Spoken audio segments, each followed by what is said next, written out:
wudhunya misalnya batal, suci lagi, sehingga terjaga dalam kebaikan. Karena prinsip wudhu itu kan menjaga diri dalam kebaikan. Oke? Baik, selesai ini dengan menggunakan versi kran, ya, gunakan versi kran.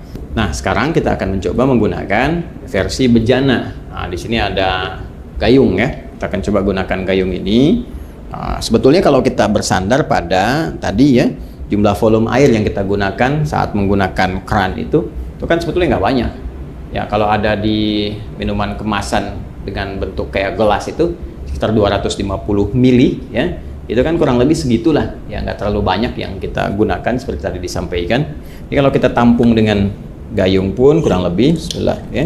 Ini habis cukupnya. Udah harus penuh juga, mungkin kita ambil setengahnya segini cukup ya, setengahnya begini cukup ya, tergantung keadaan kitanya. Nah ini kalau pakai gayung, kalau di atas nanti jatuhnya terlalu tinggi, jadi saya turunkan ke bawah untuk menyontohkan, misalnya di sini ya, paling gampang ya seperti ini ya. Jadi kan sudah keadaan jongkok. Kalau di Timur Tengah kan ada, atau tidak yang Timur Tengah, saya kadang-kadang di beberapa negara atau beberapa tempat di Indonesia juga kadang-kadang ada suka pakai dudukan tuh ya, jadi kita bisa sambil duduk.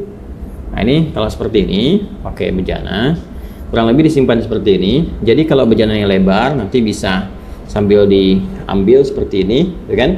Nah, tapi dengan catatan juga nanti tidak ada sisa-sisa air yang terlalu banyak yang melekat di lengan ya, khususnya di telapak ini, sehingga mencampur kepada yang sudah ada. Jadi amannya kalau mau aman, apalagi dengan kondisi seperti ini, kita tuangkan seperti ini ya, jelas ya. Ini bagian pertama. Nah, terus kemudian seperti ini. Nah ini lebih hemat nih digunakannya. Itu satu ya, selesai. Nah, kita ambil versi yang sekali ya kan. Nah, kemudian dari sini ambil lagi kan. Nah, ini ya. Nah, ini kumur-kumur. Ya. Kalau dirasakan belum cukup, ada yang sekali, dua kali. Seperti tadi saya contohkan, nggak ada bedanya dengan yang pertama. Kemudian ngambil lagi gini ya.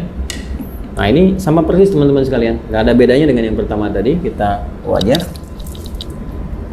ini ya, begini tuh ya, seperti tadi ya, diulang. Kemudian selanjutnya untuk tangan seperti ini ya, baik dari depan dari belakang, yang penting dimulai dari sini ya sampai ke siku. Nah, yang kanan sudah, kita gunakan bagian yang kirinya. Ya, sama saja seperti yang saya contohkan tadi. Kita ambil dulu ya. Nah, ini ambil, kemudian paskan dulu gayungnya, karena ini kan nggak rata di sininya ya, teman-teman. Kalau kita mau pindahkan sini juga boleh sebetulnya, nggak ada masalah ya. Nah, kemudian jatuhkan di sini. Nah, seperti ini ya. Baik. Ayo cari pijakan biar aman, biar nggak tumpah atau seperti kayak gini kan agak susah ya keseimbangannya. Nah, kemudian seperti ini ya, dicipratkan sedikit. Kemudian kepala balikan kembali, atau tidak sama sekali ke sini, nggak ada masalah. Ke telinga seperti ini. Nah, ya, kurang lebih seperti itu. Kalau ini ada sedikit di bawah kita, maka kita harus agak naik untuk membasuh kaki. Ya, seperti ini. Nah, kita naikkan begini ya, seperti yang tadi pertama ini. Baik, kemudian diambil lagi ya, seperti ini ke belakang untuk meratakan. Dia dua kali ya teman-teman sekalian ya. Ya, kemudian pakai yang kirinya seperti ini, seperti yang dicontohkan di awal tadi. Setelah itu kita ambil lagi sekali lagi. Nah, ini seperti ini ya.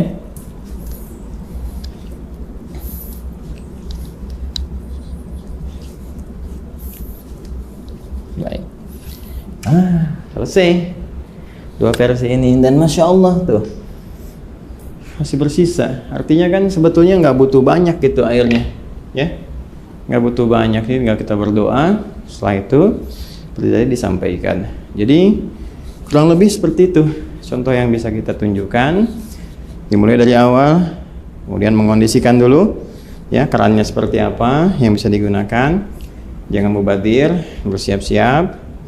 Kalau saya suka membiasakan karena ini hadapnya ke kiblat nih. Ini kan arahnya ke kiblat nih.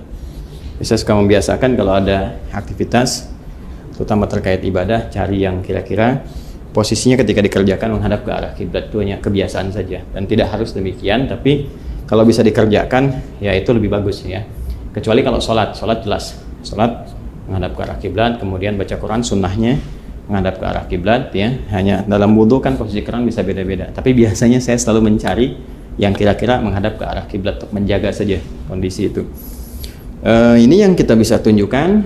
Kemudian selanjutnya tadi sudah mengondisikan, lalu mulai berniat ya, dan dimulai nanti dari mulai sunnah sampai ke pokok-pokoknya sampai yang terakhir. Dan dilakukan dengan tertib. Nggak boleh lompat-lompat ya, terus dijaga. Jangan sambil juga diskusi, ngobrol sama teman-teman dan sebagainya, tidak, supaya bisa fokus dalam berwudu dengan suasana batin yang nyaman. Kalau ini kan saya mencontohkan, contoh bukan dalam praktek yang sesungguhnya dikerjakan untuk kepentingan tertentu ibadah, tapi ini untuk kepentingan edukasi bagi teman-teman sehingga mempraktekkan setiap tahapan-tahapannya seperti yang kita pelajari. Jadi itu prakteknya dan telah selesai kita tunjukkan. Alhamdulillah di suasana pagi ya, atau subuh menjelang pagi teman-teman bisa belajar, dan saya mengambil video ini malam-malam nih setelah tugas, malam-malam langsung ke masjid dan kita praktekkan sehingga suasananya cukup berbeda ya. Alhamdulillah bisa direkam dengan cukup baik dan sekarang kita pelajari bersama. Saya kira itu yang bisa disampaikan. Terima kasih atas perhatian teman-teman semuanya, semoga bermanfaat pelajaran kita kali ini, dan lebih daripada itu semoga semuanya diridhai oleh Allah Subhanahu wa taala. Sekali lagi terima kasih atas perhatiannya. Silahkan dicoba untuk dipahami, dipraktekkan baik-baik, dan hal-hal yang terkait dengan pendalaman kita insya Allah bahas di sesi Zoom ya.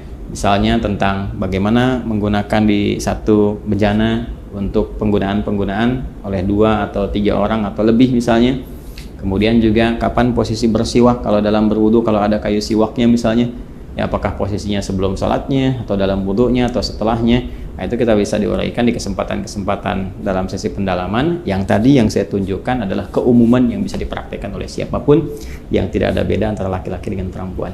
Demikian, semoga Allah merahmati. Subhanakallahumma bihamdika asyhadu an la ilaha illa anta astaghfiruka wa atubu ilaik. Assalamualaikum warahmatullahi wabarakatuh.